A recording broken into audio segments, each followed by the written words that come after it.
Ter o tela aqui.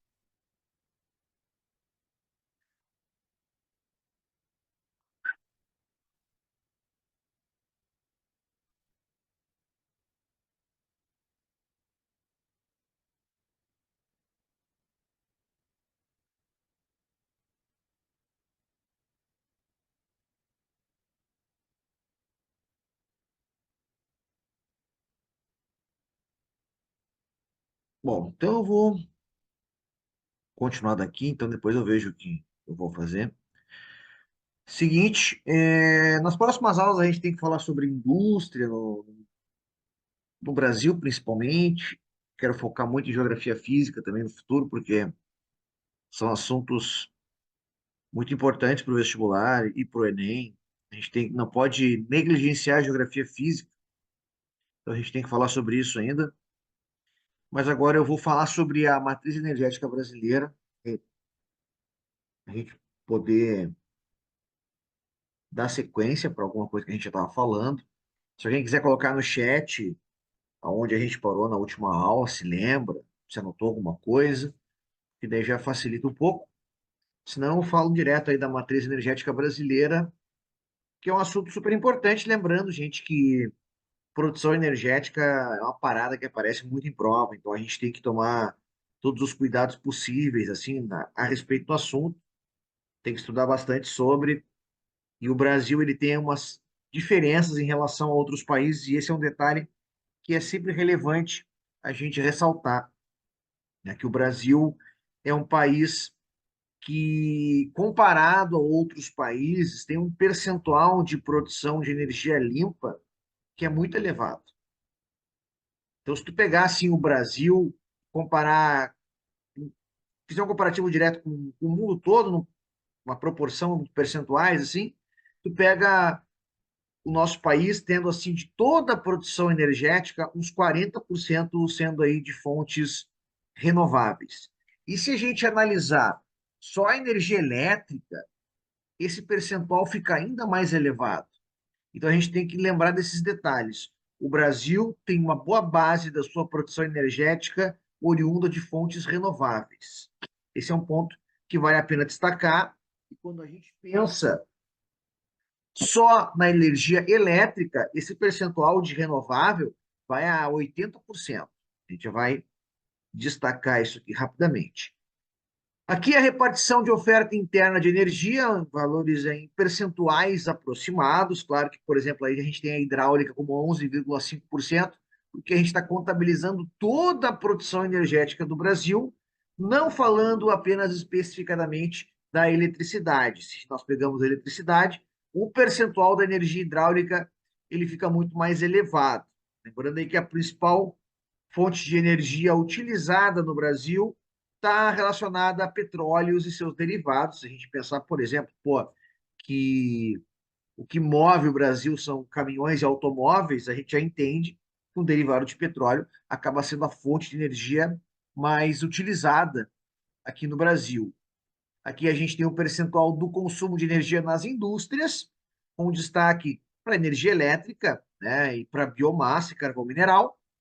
E aqui o consumo residencial de energia, aonde boa parte do consumo está relacionado à eletricidade, e aí vai depender de como essa eletricidade vai chegar na casa das pessoas.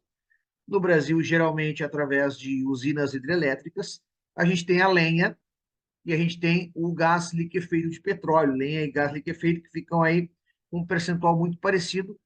Destaque para a utilização de lenha nas residências brasileiras, com um percentual muito elevado. Então, 25% da produção energética das casas brasileiras vem do uso de lenha, coisa que pode parecer um pouco chocante para as pessoas.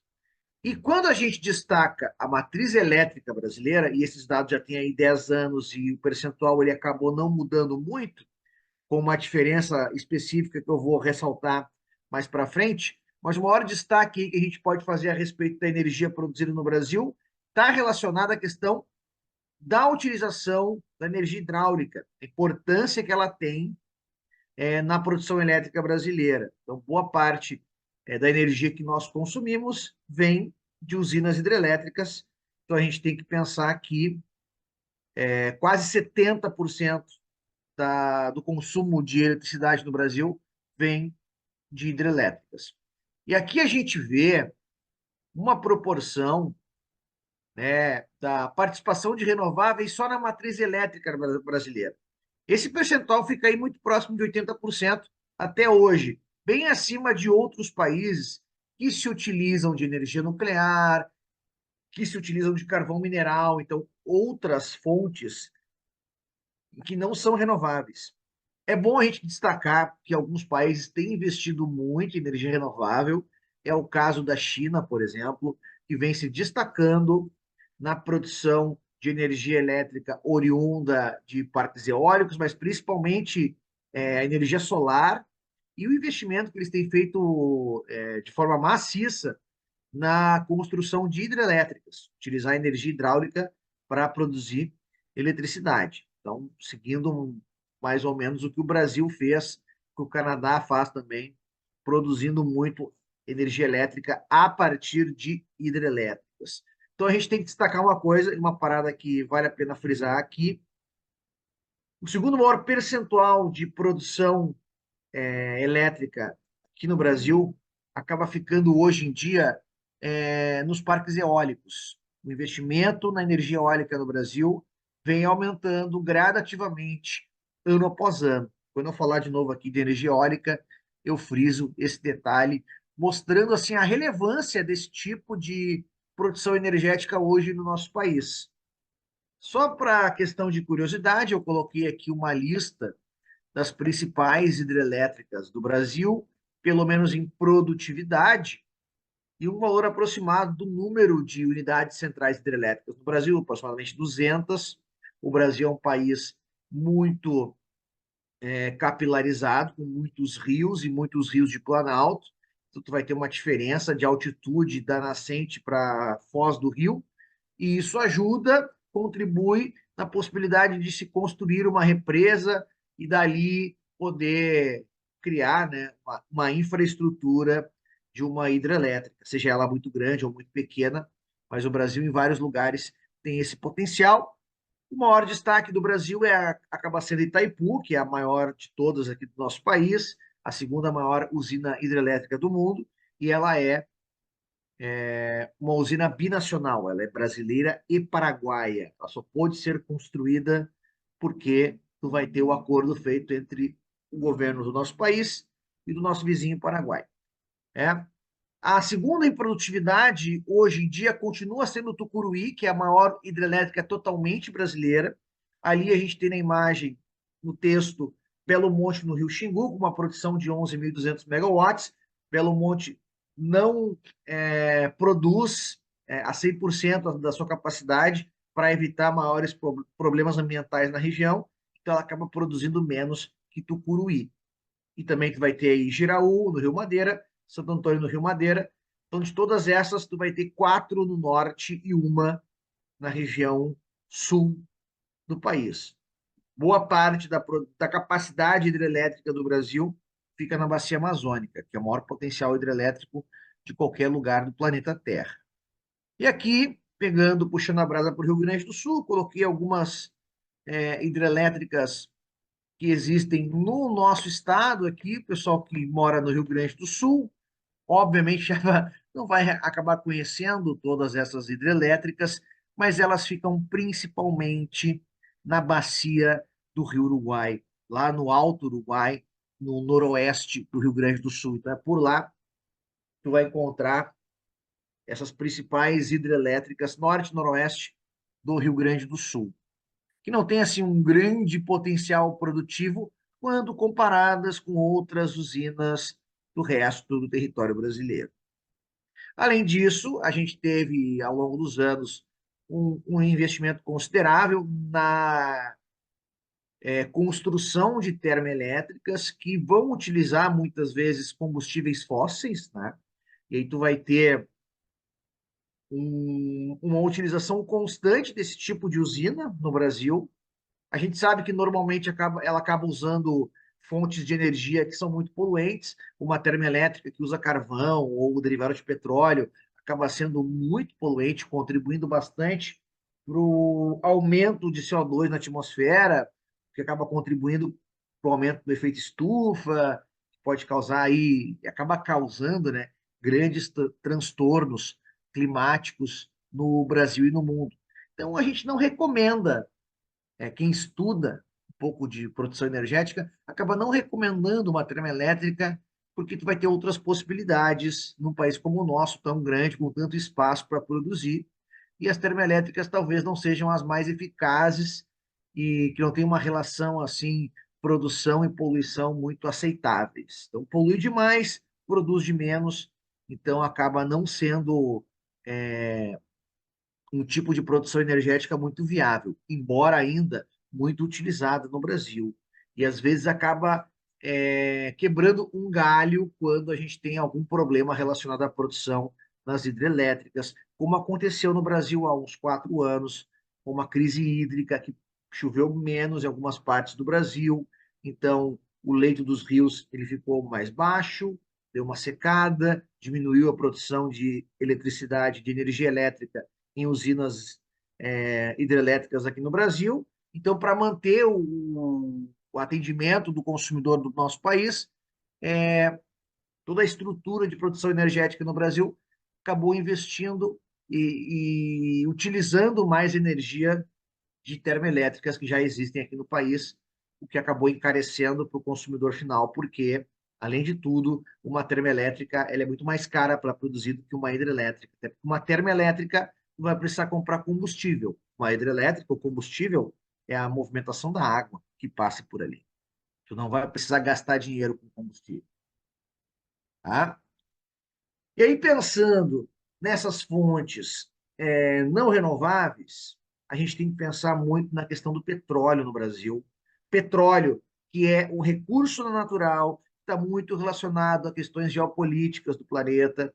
Ele acaba sendo um objeto de desejo de vários países, de várias empresas. A exploração do petróleo ela já foi dominada por um grupo de empresas privadas que até hoje é poderoso, que são as sete irmãs do petróleo. Tu vai ter toda uma disputa de exploração do petróleo em vários países do nosso mundo, principalmente na periferia do planeta.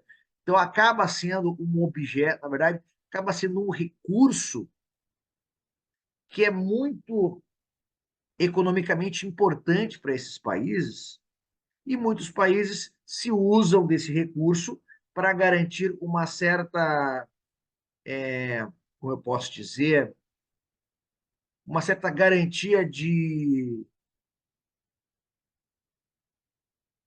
hegemonia regional, talvez, uma possibilidade de, deixa eu pensar numa palavra que seja razoável, que hum, autonomia econômica, autonomia energética. Então, o petróleo acaba sendo um agente geopolítico muito importante.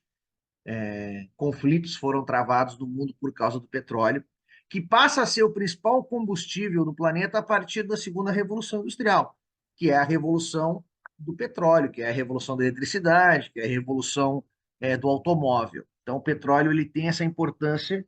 E no Brasil, a gente tem que destacar algumas coisas. No primeiro momento, toda a questão do investimento público, né, na exploração do petróleo. Tu vai ter a criação em 1938 do Conselho Nacional do Petróleo, que vai começar a procurar petróleo em território brasileiro. Nos anos 50, a gente confirma a existência de petróleo no litoral do nosso país, e a partir dessa descoberta, a gente vai ter a criação da nossa estatal para atividade petrolífera no país, lá no governo Vargas, em 53, que é a Petrobras. E a Petrobras ela teve durante muito tempo o monopólio da exploração do petróleo e do refino do petróleo no Brasil. Algumas coisas mudaram dos anos 90 para cá. A Petrobras ela continua tendo a prioridade na exploração do petróleo encontrado no Brasil. A Petrobras ainda tem o monopólio do refino do petróleo, mas já não tem, desde antes dos anos 90, o monopólio do comércio dos derivados. Então, algumas empresas privadas acabaram investindo no Brasil para distribuição de combustível e também a comercialização para o consumidor final, os bons e velhos postos de gasolina. Tu vai ter várias marcas que acabaram atuando no Brasil, algumas ainda atuam, enfim, a gente chama de bandeiras de postos de gasolina. E aí tu vai ter marcas internacionais que são poderosíssimas, como a Shell, a Texaco, que ficou muito tempo no Brasil, a Esso, algumas inclusive que já se foram. A Shell ainda perdura por aqui, mas a Shell faz parte, assim como a Exxon, no caso a Esso e a Texaco, fazem parte das sete irmãs do petróleo, mas elas não exploravam a extração e o refino no Brasil, só a revenda, só a comercialização do combustível. O fato é que a partir dos anos 90 e 2000, tu vai ter a Petrobras passando a ser uma empresa de capital misto, aonde tu vai ter como principal sócio, sócio majoritário, o Estado brasileiro, e aí tu vai ter ações para parte de todo o bolo da Petrobras vendida como ações no mercado financeiro. Então as pessoas podem comprar ações da Petrobras. Então tu vai ter outras empresas que investem na Petrobras, vai ter outras pessoas físicas que investem na Petrobras, mas o fato é que ela não é mais uma empresa totalmente estatal, mas ela tem como principal sócio o Estado brasileiro, que é quem acaba definindo, né, as estratégias econômicas da empresa. Então, em 97, tu vai ter a extinção do monopólio do petróleo no Brasil e o fato da Petrobras acabar se tornando, né, uma empresa de capital misto, com uma prioridade na exploração e ainda um monopólio do refino. Tá? Então, a partir dali, ó, outras empresas em regime de concessão ou mediante autorização da União podem explorar todas as etapas do processo de produção do petróleo. A questão do refino tem que ter uma associação direta com a Petrobras para poder acontecer.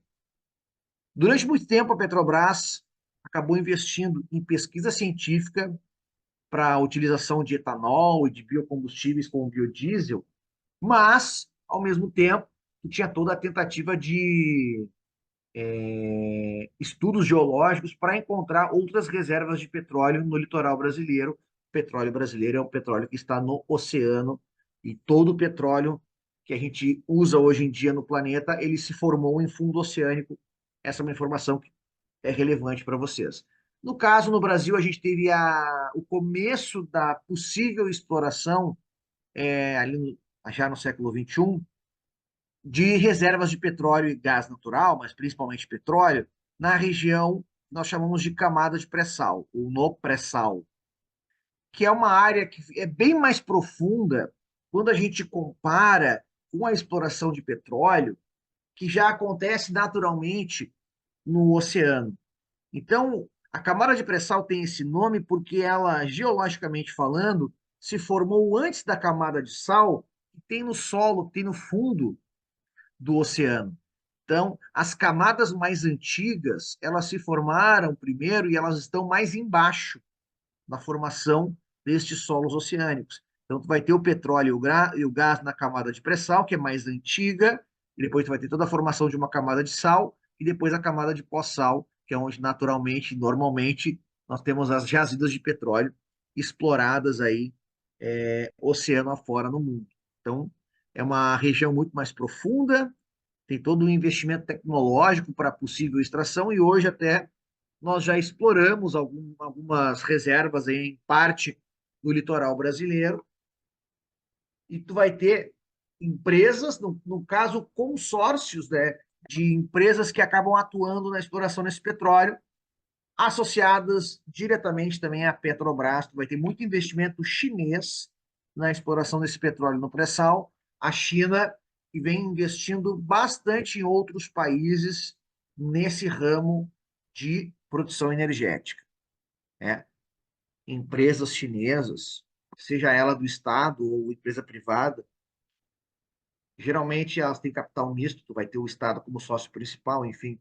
Mas o fato é que várias empresas chinesas têm chegado a países da África ou da América, como o Brasil, e investido no desenvolvimento de produção energética, ou comprando usinas que já existem, ou comprando a possibilidade de construir novas usinas, principalmente no caso do Brasil, nas hidrelétricas, é onde os chineses têm investido aqui em território brasileiro. E também estão associados à Petrobras na exploração do petróleo do pré-sal. Então, aqui, ó, vai ter primeiro, pegar uma timeline, lá em 2010, a Lei 2.351, Petrobras sendo a única operadora do pré-sal. A exploração do pré-sal ela começa com a lógica de que tu tem uma estrutura do Estado que vai explorar esse petróleo. Tá? A gente tem algumas modificações na lei, na legislação, principalmente depois do impeachment da Dilma, quando assume Michel Temer, e aí tu vai ter uma postura, agora acabei de tampar a minha cara com uma régua, a gente vai ter uma postura econômica bem mais liberal do que no governo da Dilma ou do Lula. Então, tem uma postura maior de exploração do mercado, do setor privado, aí nas atividades econômicas do Brasil. Então, em 2016, tem a alteração na legislação, aí, no governo do Michel Temer já, excluindo a obrigatoriedade da Petrobras como operadora única. Então, tem o lance que a gente tem hoje de abrir a possibilidade para outras empresas do mundo associadas à Petrobras explorarem esse petróleo do pré-sal, tá? E o governo, pelo menos o governo do Bolsonaro, tinha bastante. Atualmente, vamos dizer que está em stand-by, mas durante o governo do Bolsonaro, a gente tinha aí uma estrutura de governo, uma vontade muito grande de quebrar o monopólio que a Petrobras exerce no setor de refino, que é uma área que a Petrobras tem dominado. Durante muito tempo, tu se retirou petróleo do Brasil, se vendeu petróleo bruto para comprar petróleo refinado, não se utilizando as refinarias brasileiras, né? Muita refinaria sendo subutilizada, e a gente sabe por notícias hoje em dia que nos últimos 2 anos aí ampliou-se a utilização de refinarias no Brasil. Isso acaba sendo importante porque possibilita até mesmo que o combustível fique mais barato para o consumidor final. Não que combustível seja algo barato hoje no Brasil, mas ele já foi um pouco mais caro do que é hoje. Tá? Pensando em outra energia renovável, não renovável, perdão, a gente tem no Brasil uma produção muito pequena de energia nuclear, até porque até o momento do fechamento dessa aula, a gente tem 2 usinas nucleares no Brasil. Ambas em Angra dos Reis. A gente tem Angra 1, que foi construída ali nos anos 60, que usa uma tecnologia mais antiga, por razões óbvias, dos anos 60, e é tecnologia dos Estados Unidos. Então, o Brasil comprou dos Estados Unidos, de uma empresa dos Estados Unidos, a White Westinghouse, comprou um reator nuclear, e aí construiu a estrutura da usina. É um período brasileiro que a gente chama de milagre econômico, onde tu vai ter como figura central da economia brasileira o Delfim Neto, que era uma figura muito poderosa dentro daquela cúpula militar que existia no governo brasileiro. Sendo ele não militar, talvez fosse ali o cara mais relevante dentro da estrutura governamental do Brasil. Então, o ministro Delfim Neto, que teve em seu ministério uma relação muito forte com investimentos no Brasil, principalmente ali no final dos anos 60, investimentos relacionados a um período de alto crescimento econômico do país, chamado milagre econômico, que fez com que a economia brasileira apresentasse uma ampliação do seu produto interno bruto. Mas a gente sabe, e é bom que a gente destaque isso, PIB elevado não vai garantir que as pessoas daquele país sejam ricas. Tem país no mundo que tem um PIB muito menor ao do Brasil. O Brasil é o oitavo PIB de novo hoje no mundo, caiu para 14º, voltou oitavo agora. Tem muito país que tem um PIB inferior ao nosso, mas vai ter uma melhor distribuição da renda, então vai ter um abismo menor entre ricos e pobres. No Brasil, esse milagre econômico e depois o período de recessão econômica dos anos 80 só cria um abismo ainda maior de pobres e de ricos, ampliando o número de pobres e espremendo a classe média, que é a que paga mais imposto no Brasil até hoje, é uma parada que não dá para entender, porque a gente vai ter um imposto gradativo, quem tem mais dinheiro paga mais imposto no percentual, o que não acontece hoje no Brasil. Enfim, é um período de alto crescimento da nossa dívida externa, que já vinha crescendo desde o governo do senhor Juscelino Kubitschek, ali nos anos 50, e a gente vai falar nas próximas aulas sobre JK, porque vai falar de indústria, e falar da Revolução Industrial Brasileira tem que falar do Juscelino. E aí, lá nos anos 70, o Brasil fechou um acordo com a Alemanha, um acordo aí, bilateral, aonde o Brasil forneceria por um preço muito considerável, muito de parceria mesmo, urânio para os alemães, e os alemães, no caso, forneceriam tecnologia. O Brasil vendia urânio para a Alemanha e a Alemanha ia começar a vender reator nuclear para o Brasil. Então, dentro desse projeto, até os anos 2000, existia, assim, a ideia de que o nosso país comprasse 50 reatores até 2000. Isso em 75.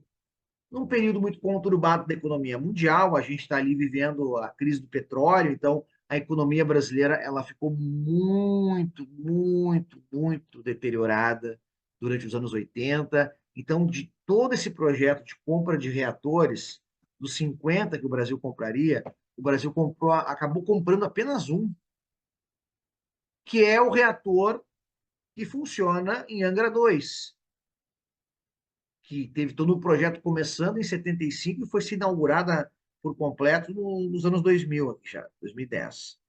Ela é muito mais moderna que Angra 1, que é mais nova, é mais segura e ela não usa tecnologia dos Estados Unidos, usa tecnologia alemã, que acaba não sendo muito relevante, tá?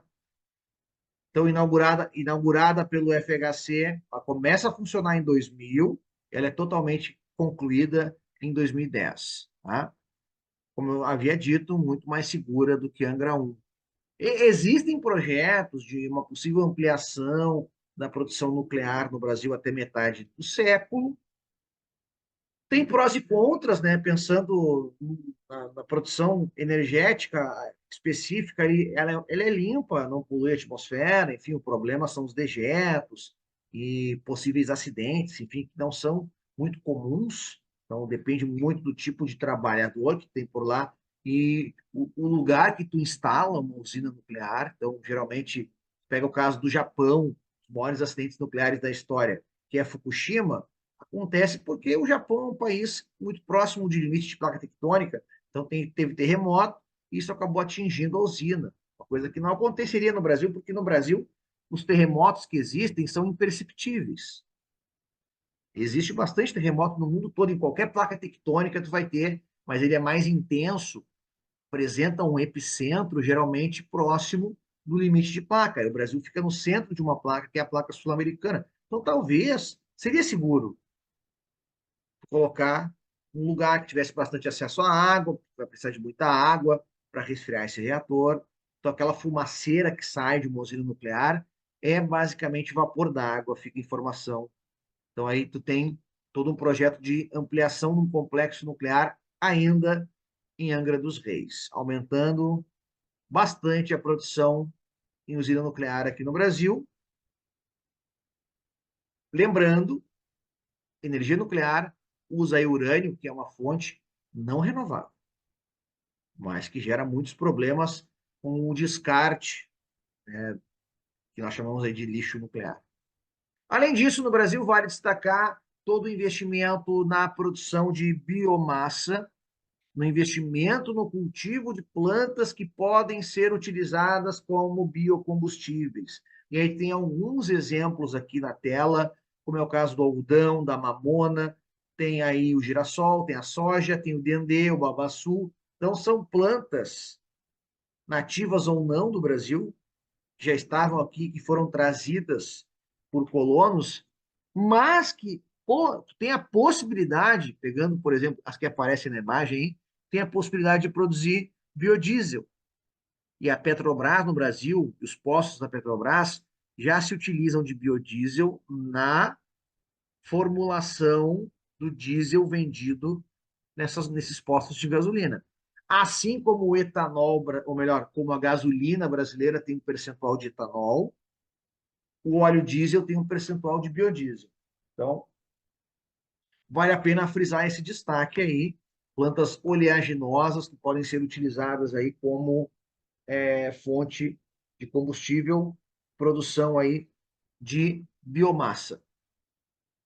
Outra informação relevante está relacionada à energia eólica no Brasil. O Brasil possivelmente é o país com um dos maiores potenciais eólicos do mundo, principalmente em áreas litorâneas. O primeiro projeto criado no Brasil foi em Noronha.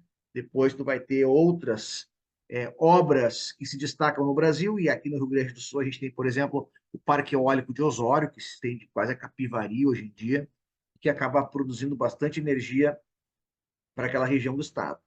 Então, hoje, a energia eólica é responsável por quase 10% de toda a energia elétrica consumida ou produzida aqui em território brasileiro. Então, são projetos que vão crescendo com o passar do tempo. Quando eu fechei essa aula, eram 600 parques eólicos no Brasil. E o destaque, ó, segunda fonte de energia mais utilizada para a produção de eletricidade no Brasil, superando, por exemplo, termoelétricas, usinas nucleares e outros que tais. É um investimento que cresceu bastante no Brasil nas últimas 3 décadas, tem um alto gasto, um alto investimento para a criação desses parques eólicos, mas não precisa combustível, então acaba sendo uma produção bem mais barata que outras possibilidades que a gente tem. Tá? Aqui eu coloquei os estados que mais produzem energia eólica no Brasil. Tá aí, ó, Rio Grande do Sul, Bahia, melhor, Rio Grande do Norte, Bahia, Ceará, Rio Grande do Sul e Piauí. E aqui os maiores parques eólicos do Brasil. A gente tem 2 na Bahia, um no Maranhão, ó, 2 na Bahia, um no Maranhão, 2 no Rio Grande do Sul e um no Rio Grande do Norte, tá? Como os principais aí do país. E aqui a gente vê toda a evolução da produção eólica no mundo todo, e isso obviamente reflete no aumento da produção eólica aqui em território brasileiro. Além disso, para destacar aqui na finaleira a questão da energia solar, o Brasil é o país com o maior índice de radiação solar anual. O Brasil é o país com o maior território dentro de área tropical do mundo. Se a gente vai pensar, por exemplo, em países que são maiores que o Brasil, fisicamente falando, que é China, Rússia, Estados Unidos e Canadá, esses 4 ficam fora da área tropical. Então, na área tropical maior é o Brasil, então a gente vai ter uma maior incidência de raios solares no território brasileiro. Isso possibilitaria uma produção solar muito grande. O Brasil tem o maior potencial, isso não quer dizer que o Brasil explora esse potencial. 1,6% da energia elétrica, não, de toda a energia produzida no Brasil, tá? Se tu pegar a matriz elétrica brasileira, cadê a solar aqui, ó? 1,5%, então é realmente a matriz elétrica, energia solar responsável aí por 1,5%. Lembrando que normalmente no Brasil e em vários outros países, o investimento na energia solar é privado e particular, porque as pessoas fazem nas suas casas, e normalmente como funciona, tu vai ter, se tu vai utilizar esses painéis solares para produzir eletricidade, o que é produzido lá vai para a rede de distribuição da cidade. Vai estar fornecendo o excedente elétrico para a cidade. E tu vai continuar consumindo aquela energia que vem, sei lá, das empresas de eletricidade que existem no Brasil. A grande maioria hoje acaba sendo, inclusive, empresas privadas. Então, digamos que tu consiga produzir um valor de R$ 150, a tua captação de energia a partir do painel solar, e tu consome por mês R$ 300. Então, a tua conta vai ficar em 150, porque tu forneceu 150 para a rede municipal. Então, tu economiza, assim, né, o teu gasto de energia. Vai continuar gastando a mesma coisa, mas tu vai acabar pagando menos, porque tu vai ter um percentual aí da tua energia, que é basicamente tu produzindo para ti. Fora outras finalidades, né, para aquecimento de piscina, enfim, de outras benesses que um painel solar pode trazer para uma casa. Lembrando que muitas vezes acaba sendo um pouco caro demais, mas para quem tem um dinheiro assim para usar a longo prazo, eu acho que vale a pena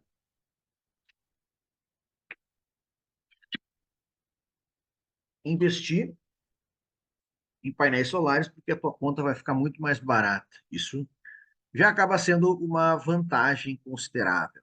E são alguns exemplos de alguns complexos solares aqui no Brasil, mas eu vou acabar destacando outras coisas e a gente encerra essa parte da indústria, ou melhor, da produção de energia nesse momento. Só para a gente pegar um pitoco de aula hoje, né, para começar um conteúdo novo, e aí eu já vou até puxar aqui minha agenda para anotar. Hoje é dia 30 de julho. A gente vai falar sobre indústria. Para ser mais específico, assim, falar sobre Brasil. Mas antes, dar uma pincelada aí em outras questões, né? A gente tem que acabar lutando algumas batalhas específicas, assim. Pois bem, quando a gente estuda sobre indústria, a gente tem que pensar que a Revolução Industrial, lá no século XVIII, na Inglaterra, 1750, acaba transformando o jeito que a humanidade consome, o jeito que a humanidade vive, se comporta. A indústria tornou a humanidade mais urbana, porque ela tira a pessoa do campo e leva para a cidade. Então, tu vai ter esse fenômeno acontecendo na Europa e depois ele vai se espalhando pelo globo, chegando na periferia do planeta, chegando nos territórios aí do chamado capitalismo tardio, e aí pode incluir o nosso Brasil nessa equação. O Brasil, ele tem a sua revolução industrial, sei lá, 200 anos depois da primeira revolução industrial. E tu vai ter acontecendo isso no Brasil por uma questão muito específica que a gente pode, inclusive, destacar nos próximos instantes. Pode falar sobre alguns assuntos aqui e na próxima aula falar um pouco sobre isso. Eu puxo minha mesa digital para poder escrever para vocês. Então, a gente normalmente costuma dividir hoje em dia a indústria em três tipos. Tá? Bens de produção, tá? Opa, bens de produção, que está aqui, ó, que basicamente também pode ser chamada de indústria de base, que é uma indústria que transforma a matéria-prima. Tu vai pegar o petróleo bruto e vai transformar ele num combustível, vai transformar em plástico, enfim, tu vai estar beneficiando um recurso natural, a tal da matéria-prima.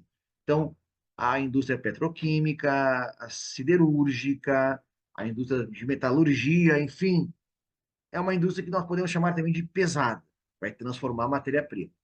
Depois a gente tem bens intermediários, ou a indústria de bens de capital, que é aquela indústria que equipa outras indústrias. Né? Quem fabrica o que nós consumimos? Aquela coisa mais ou menos assim. Então, tu vai ter fábrica de máquinas industriais, de ferramentas, de motores, que vão ser utilizadas em outras fábricas. Então, tem lá uma fábrica de televisores, ela vai usar motores que são construídos por outra fábrica. Então, dentro de uma lógica de produção econômica. Então, bens intermediários, né? Máquinas industriais, ferramentas, enfim, equipa outras indústrias e tem bens de consumo, que produz para o consumidor final. Então, tu vai ter automóveis, eletroeletrônicos, móveis, alimentos, bebidas, roupas. Esses bens de consumo, eles podem ser duráveis ou não duráveis. Vai depender muito do tipo de produto que a gente vai estar consumindo. Então, um automóvel, um eletrodoméstico acaba sendo um bem de consumo durável. Por mais que a gente tenha hoje uma diminuição dessa durabilidade, porque a gente tem uma coisa chamada obsolescência programada, que te obriga a trocar de equipamentos eletrônicos de tempos em tempos. parada meio que imposta pela indústria. O telefone celular é um baita exemplo disso, né? Tem pessoa que troca de ano em ano, que eu acho uma tremenda bobagem. Mas, condições normais, aí tu vai usar o celular por 2, 3 anos e de repente a bateria dele não existe mais e fica muito complicado de tu usar o telefone, começa a esquentar, tipo, o processador dele vai pro saco e aí tu tem que trocar de aparelho. Coisa que eu, por exemplo, tive que fazer agora, né? Mesmo que o meu celular, assim, tu olhando para ele, o celular antigo, ele tá perfeito, assim, não tem nada quebrado, sempre cuidei muito bem dele, mas o bicho esquenta que parece uma chapa de lanchonete. Beleza, então vamos mudar. Daqui a pouco vou ter que trocar de novo, porque existe essa obsolescência nos bens de consumo, que é basicamente aquela produção que é voltada para nós, o bom e velho consumidor final. Antes de falar da indústria brasileira, então esse slide está na frente do que eu queria mostrar, a gente tem que pensar que a produção industrial ela vai depender daquilo que nós chamamos de fatores locacionais. O que são esses fatores locacionais? São aspectos físicos, econômicos, enfim, que acabam definindo se uma empresa X ou Y vai investir na construção de toda uma fábrica, todo o desenvolvimento de um parque industrial num local qualquer específico desse planeta. Então, a gente tem aqui uma listinha desses fatores locacionais.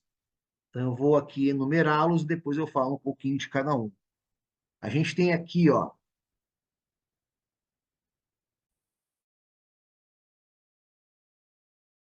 alô, a gente tem mão de obra barata e ou qualificada, disponibilidade de matéria-prima, incentivos fiscais, infraestrutura, leis trabalhistas brandas, né, para o patrão poder explorar bem o trabalhador, ampliativo mercado consumidor e a existência de centros de pesquisa. Esses são os principais fatores locacionais. Só para a gente entender um pouco, a mão de obra barata e ou qualificada. Então, dependendo do tipo de indústria, existe a necessidade de um tipo de mão de obra. E a Ásia, hoje em dia, acaba sendo o grande parque industrial do mundo, porque lá tu vai ter uma mão de obra que é mais barata que em outras partes do mundo. Em alguns países da Ásia, tu vai ter mão de obra barata e muito qualificada. Então, tu consegue aliar no mesmo lugar mão de obra qualificada e barata, o que acaba ampliando a possibilidade de exploração econômica nesses países. Isso aqui é muito interessante porque acaba definindo o desenvolvimento da indústria no século XX, a partir ali dos anos 50, 60, com a chamada terceira revolução industrial ou revolução técnico-científica, a gente vai ter uma redistribuição da indústria pelo mundo. Nos países centrais, tu vai ter o surgimento de uma indústria mais moderna, tecnológica, com novos produtos sendo criados, ligados à produção de tecnologia, a informática, a robótica, e nos países periféricos, naquele momento, tu vai ter aquela indústria mais tradicional sendo migrada para lá. O setor automobilístico, nossa, deu uma gaguejada forte agora, automobilístico, a indústria têxtil, o setor coreiro calçadista, enfim. Aquilo que precisava de mão de obra barata migrou para esses países periféricos, tá? Principalmente para a Ásia. E na Ásia, a gente sabe que vai ter alguns países que apresentaram ao longo das décadas aí um forte investimento em capacitação do trabalhador, em educação, então se tornaram países com uma mão de obra muito mais qualificada e que acabam ainda sendo um tipo de mão de obra muito barata quando comparada com países, com a mão de obra de países centrais. Então, a Ásia é a grande potência industrial do mundo hoje. A China é hoje a principal economia industrial do planeta. Então, aqui, ó, as indústrias tradicionais acabam procurando mão de obra barata e a indústria mais moderna acaba procurando mão de obra qualificada. E se tu conseguir juntar mão de obra qualificada com barata, melhor ainda.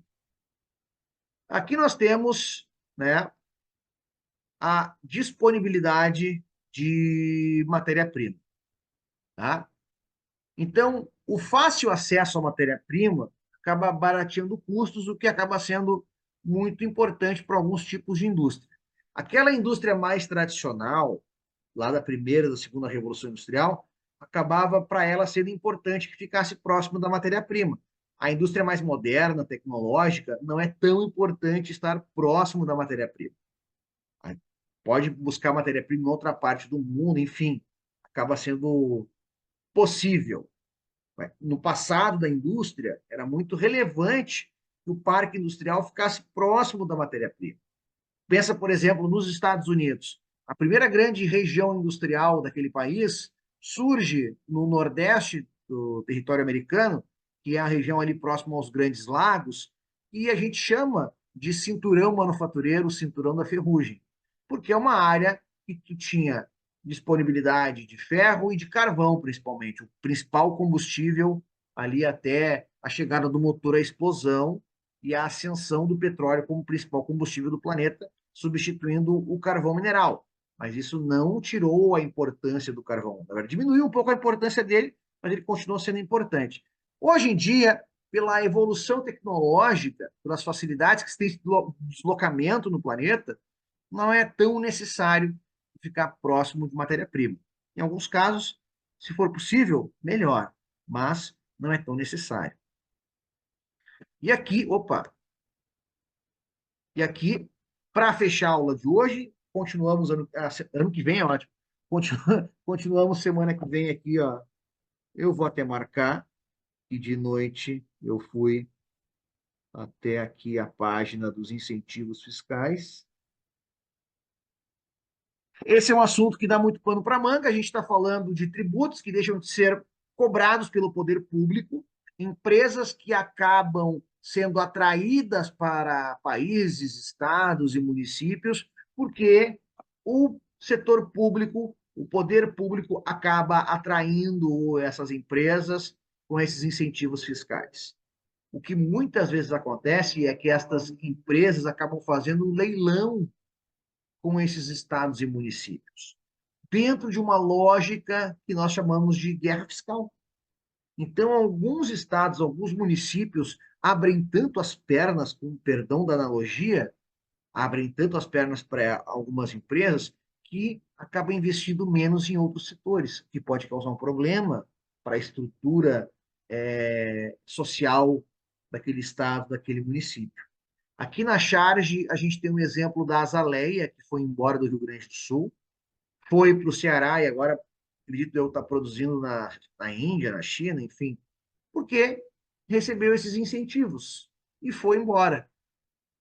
Então, os caras foram produzir na Índia. É mais barato para eles produzir lá, pegar a mercadoria e trazer para cá, porque lá, além do incentivo, tu vai ter a mão de obra mais barata.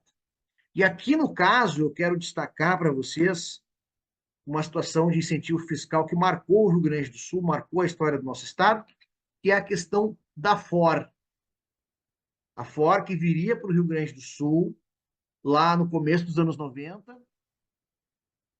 E assim, ó, eu vou deixar engatado para o nosso próximo encontro a questão da FOR. E por que ela viria para o Rio Grande do Sul, por que ela não veio e por onde ela está hoje em dia, porque se ela saiu, na verdade, se ela não veio para o Rio Grande do Sul, ela teve que ir para outro lugar.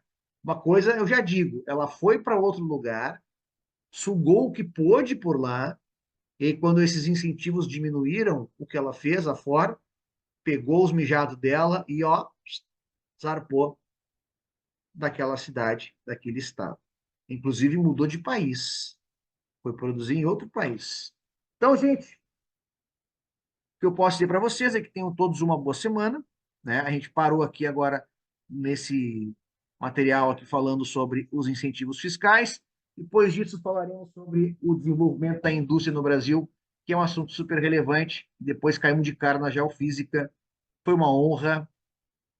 Estou saindo, né? E aproveitem o restinho de Olimpíadas que a gente tem ainda.